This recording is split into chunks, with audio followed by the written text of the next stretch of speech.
Next, we want to evaluate the integral of this absolute value function, and it's the absolute value of x minus 1.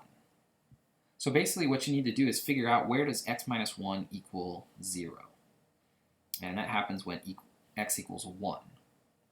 So when x is less than 1, well, what would happen to this function? We would definitely get a negative number. And the absolute value switches it around and makes it positive. So when x is less than 1, our function is actually negative of x minus 1. And when x is greater than 1, our function is just x minus 1. So what we can do is go ahead and graph this. We want the interval from 0 to 2. And if we graph negative of x minus 1, we get this. And then x minus 1, we get this. And so we know the integral is actually finding the area under the curve, so it's like finding the area of these two triangles. So this is 1, 1, this has a height of 1, a height of 1, and so this triangle is 1/2 times 1 times 1, 1/2 base times height, and this triangle is 1/2 times 1 times 1, and all in all then we get a value of 1.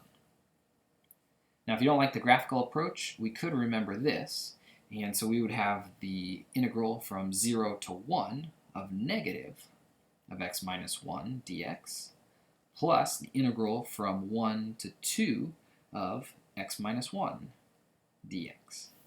And then we can use fundamental theorem to solve both of these. So the first one would be negative x squared over 2 plus x. Just distribute that negative first, then use the power rule, and we'll evaluate that from 0 to 1. And then the second one will be x squared over 2 minus x. We're going to evaluate that from 1 to 2.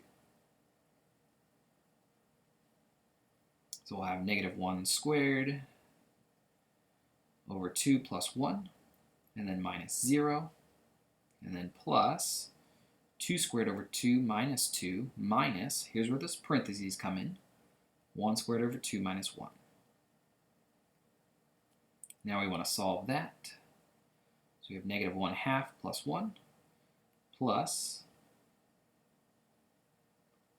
no, this is 2 minus 2, and then minus 1/2 plus 1, and all in all, we get a value of 1.